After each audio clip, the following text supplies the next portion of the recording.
Iketa, ladies and gentlemen, in front of you is Talent Bible Church International Tuli, ready to present you a poem entitled The Transfiguration. Entitled The Transfiguration. Yes, The Transfiguration. So sit back, relax and enjoy. Welcome. Jesus went to a high mountain with Peter, James and John, where they all stayed alone to avoid public intervention. A change came over Jesus when they looked at his face that was shining like sun, his white clothes as of them. They saw Elijah and Moses there talking with Jesus. It was a pleasant surprise to all the three disciples. Peter said, "We have seen this wonderful we have seen. Because of you we are here and kept under your care. I beg you permit for each one of you attend, one for Elijah, one for Moses, and one for my master Jesus." When they were talking, a crowd that was shining came over them suddenly, and a voice spoke clearly. "This is my own dear son, to whom you must listen." And when pleased with him, terrified they all became. Jesus came to them and touched them. Then he said, "Don't be afraid." Everything became clear and none appeared there except Jesus, their master, who was their caretaker. When they came down, Jesus told to no one to tell his vision what you have now seen. This you don't mention until the Son of Man has been raised from dead and you witness this truth. Thank you. Bible Church International Jubilee. Tuko tayari kuangalia shahidi kutoka kitabu cha Marko 9 mstari wa kwanza hadi wa 13. Lenye mada, Yesu akawaambia, "Msiende mkiwaambia watu mlichokiona hadi Mwana wa Adamu atakapofufuka katika wafu." Mungu kwetu ni rafiki, anatupenda tena kwa dhati. Wakati mwingine hutupea sisi wanadamu nafasi ya kuingia katika ufalme wa kiroho ili tuafika ahadi na maneno tunayosoma katika Biblia ya kweli yapo na yanaishi. Yesu akawaambia, "Msiende mkiwaambia watu mlichokiona hadi Mwana wa Adamu atakapofufuka katika wafu." Yeye hakutuma kwanza hapana, tutawakata wengi kama vile Petro, Yakobo na Yohana. Anapeleka mahali wazi na huko tunajionea mambo mengi mazuri, tunapata ufunuo na wengine kesho yetu. Hata wengine tuwaiona, asubuhi tunasema tuliota ama tulionyeshwa. Yesu akawaambia, "Msiende mkiwaambia watu mlichokiona hadi Mwana wa Adamu atakapofufuka katika wafu."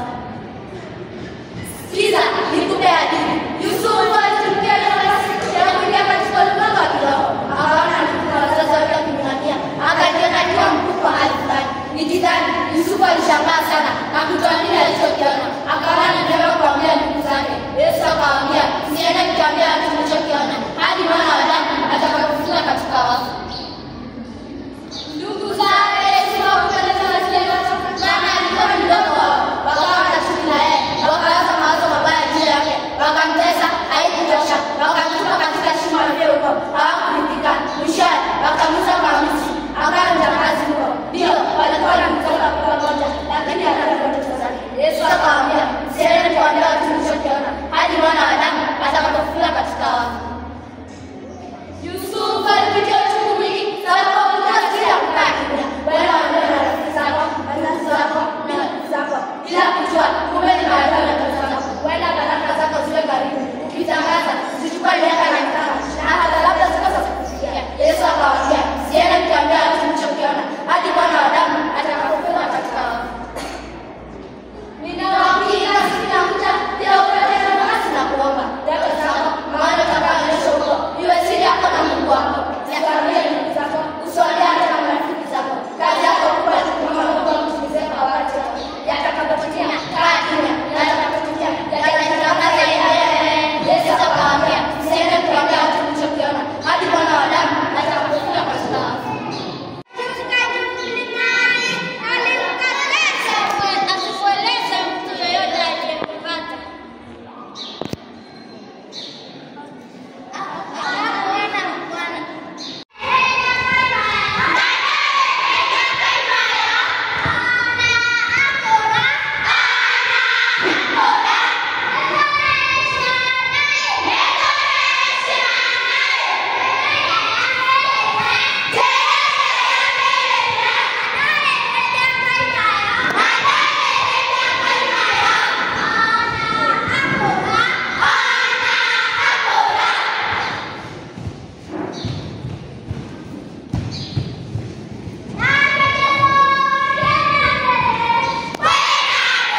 aja muda ini.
Kikuyu folk song. Entaita. Jesa kegaroroka. Entaita. Jesa kegaroroka. So sit back, relax and enjoy. Welcome.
Ready to present a Kikuyu traditional song about the transfiguration of Jesus.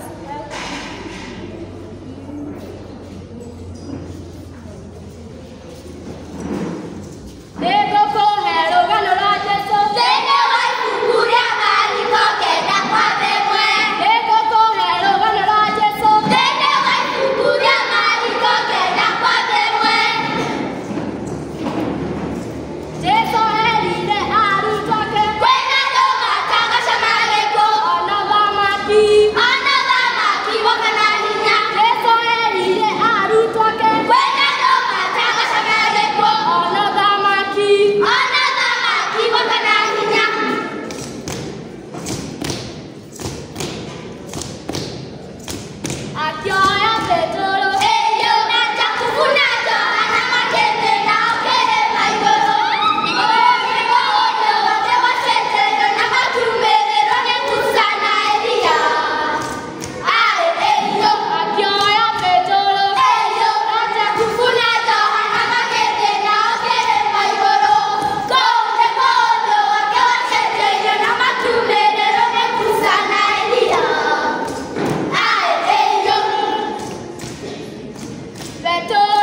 leo hii kulikuwa na competition kubwa sana, si kama mwaka uliopita, na mahali nimeona watu wamejitahidi sana ni hii inaitwa singing game. Karibu nishindwe nitapee nani max, ninyime nani, lakini hiyo ndio ilikuwa na ushindani mkali sana. Kuna mambo kadhaa nilikuwa naangalia, naweza sema kupitia kwa hii folk song. Kwanza folk song nilikuwa naangalia mlijiintroduce namna gani, vile mlifungua stage yenu ilikuwa namna gani. Nilikuwa naangalia kama ilikuwa clear ama mlikuja tu mkafanya mambo yenu hapa na pale ambayo hayakueleweka. Jambo la pili, nilikuwa naangalia iwapo mwendo unafuatana. Wengine kama wanaachwa na wengine wanakimbia mbele ama mlikuwa kwa pamoja. Hiyo inaitwa tempo. Na pia nilikuwa naangalia vocal quality ama usawa wa sauti. Sauti yako inatoka vile inafaa ama wewe ulipoongoza uliongoza kwa sauti nyingine ambayo wengine hawakuwa wanashika. Mpaka wengine wanashindwa kufuata. Haya, pia maneno iwapo yalitoka vizuri. Kwa mfano, labda ulikuwa useme jina chakula ukasema shakula. Nilikuwa naangalia hiyo. Na pia kitu inaitwa projection. Labda uko hapa, mimi uko pale na ninataka kusikia kile unasema. Badala useme chakula, unasema chakula. Hata huwezi sikika. Hiyo ni projection. Pia nilikuwa naangalia venye mlikuwa mla blend. Labda mmoja anaimba chakutumai, naye mwingine chakutumai. Hizo sauti haziwiani hata kama ziko kwa kitu inaitwa kimoja. Nilikuwa naangalia rhythm. Ati nikipiga mkono namna hii mnafuata. Lakini kama ninapiga hivi alafu wewe unafanya mambo mengine ambayo hayaambatani na hayo, nilikuwa na kuondoa kwa marks. Then creativity and arrangement. Ni mambo mapya mnatuonyesha ama ni yale tu tumekuwa tukiona hizo siku za zamani? Kwa hivyo kama ni yale tulikuwa tunaona hizo siku za zamani, tunasema wewe si creative. Pia nilikuwa naangalia interpretation of the message. Wewe ulikuja ukaimba yale mambo ambayo yalisemwa kwenye Mark chapter 9 verse 1 to 13, ama wewe ulikuja kutuambia mambo ile mnaonaka kwa cartoon pale kwenye television. Namba hiyo ingine ni stage presence. Umekuja umeanza kuimba huko hapa, umesimama tu namna hii na unaimba ama unasema hiyo korovasi yako, mimi ni mtu ambaye anaenda. Umekaa tu namna hii, badala mimi ni mtu ambaye anaenda. Kama si kuona hiyo, ujue you did not have stage presence. Jambo lingine nilikuwa naangalia hata discipline na teamwork. Huyu wakati anaweka mkono wake namna hii, wewe wako uko hapa ama uko hapa. Haya, nilikuwa naangalia costume kama zilikuwa zinafanana. Kuna watu walikuwa na costume nzuri sana hapa, walinifurahisha, na hao ndio tumepatia the neatest, mtajua ni akina nani. Na pia accompaniment, nilikuwa naangalia kama mnacheza drums ama hizo jingles, kwa kitu mnaziita shiegamba na kadhalika. Haya, kwa chorus nitasema kile ambacho sijataja hapa. Timing, labda mnataka kusema Yesu alipokuja, unasikia ye inaanza kama mara 5 kabla jina Yesu litokee. Nilikuwa naangalia hizo zingine ni kama zile za kwanza. Memory verse, kama mna recite yote vile inafaa. Kwa hivyo waliokuwa wameshikilia pale chini walikuwa ni Kaparis. Walikuwa na alama 65. Wapigie makofi. Na nataka kusema hiyo timu ya Kaparis ni watu wako na potential. Mwalimu, tafadhali.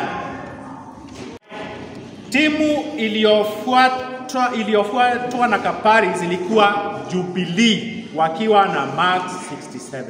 Wapigie makofi.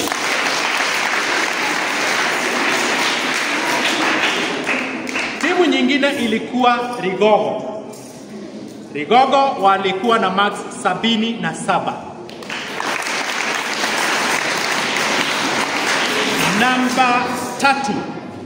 Namba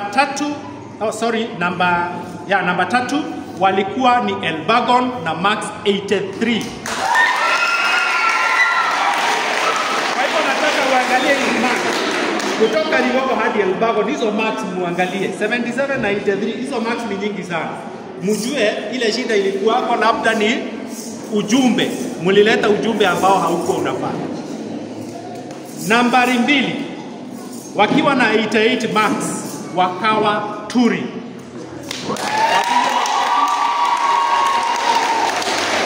Na nambari 1 kwa ajili ya folk song na kwa ajili ya coordination nzuri, ujumbe mzuri, sauti iliyowiana wakawa ni Naishi.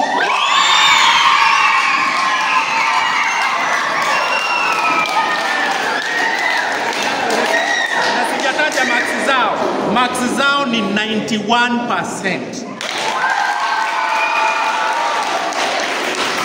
Haya, tunaenda kwa memory verse. Waliokuwa pale walioshikilia wengine na wakafanya vizuri, lakini hawakuwa wamejiandaa vilivyo. Segut wakiwa na max 73. Wapigie makofi. Nao Kaparis wakawa wamewashinda na max 5, wakawa na 78. Wapigie makofi. Kukafuatwa kuna namba hatukuwa nayo. Hatukuwa na namba 5, tulikuwa na namba 4 wawili. Na hawa walishikania alama 80 kila moja. Na ni Rigogo nao Naishi wakashindwa kuishi. Kwa hivyo Rigogo na Naishi max 80 pamoja.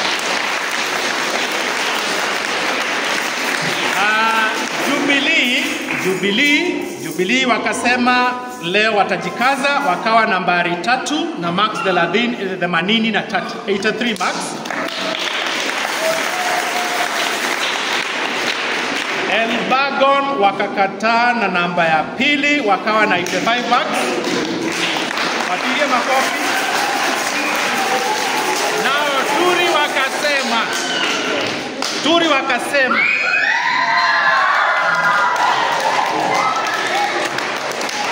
hamtapigiwa makofi wakati mtaanza kujipigia makofi.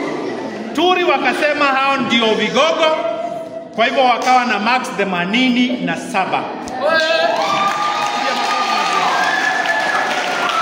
Twende kwa shairi. Shairi hatukuwa na namba 7, tulikuwa na namba 6 wawili ambao walishikania alama 77 kila mmoja. Kaparis na Segut. Wapigie makofi kwa pamoja. Jubilee wakawa wamewashinda kwa alama kidogo sana, wakawa na max 79. Wapigie makofi. Rigogo wakasema ni vigogo wakiwa nambari 4 na max 80. Wapigie makofi. Naishi wakawa na max 83 wakiwa position 3. Elbagon wakawa na 86 max. Wapigie makofi. Nao Turi wakawa vigogo kwa max 80. Haya. Katika singing game tukawa na walikuwa wanafuatana sana. Niliwaambia hii walifuatana sana.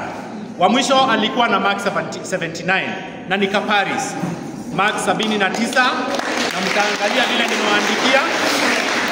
Segut wakawa na max 80. Wapigie makofi. Jubilee 82%. Rigogo 85%.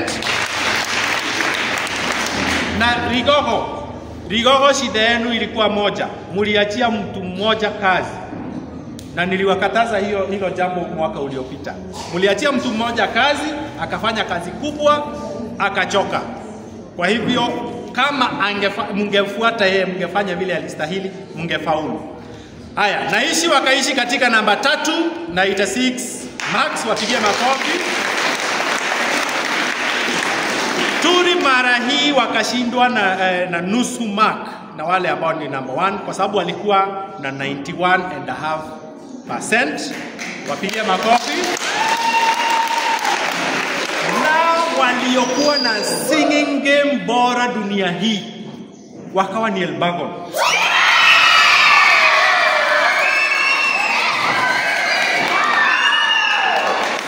Sasa tuingie kwa overall. Ati tukiangalia alama zote ni nani alikuwa ameongoza.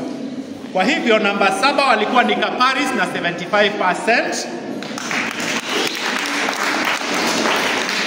6 ni Segut wakiwa na 77%. Na nataka kusema kitu kuhusu Segut. Kuna kitu kimoja hawakuwa nacho. Na iwapo wangekuwa nacho, labda wangekuwa a different position kuliko hii. Kwa hivyo walifanya vizuri. Number 5 walikuwa Jubilee wakiwa na mark 78. Number 4 ni Rigogo wakiwa na mark 81. Number 3 ni Naishi wakiwa na mark 85. Number 2 ni Elbagon na 87.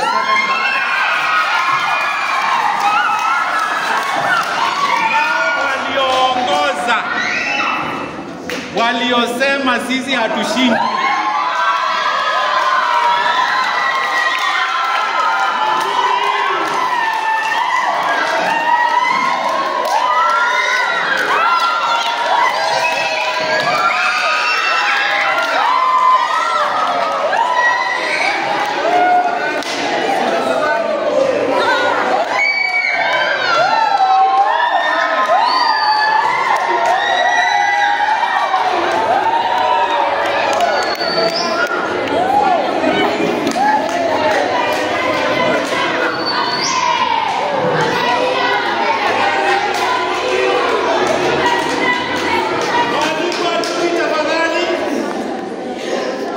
Hebu tuwapigieni watu wa Turi makofi. Kwa hivyo nitapeana hizi certificates zipeanwe kulingana na hizi numbers. Tumesema nambari 3 alikuwa Naishi overall. Kwa hivyo nitamkaribisha karibu. Hii utakabidhi mwalimu wa Turi. Wa Naishi, samahani. Kwa sababu alikuwa position 3, wapige makofi wanapoikabidhiwa.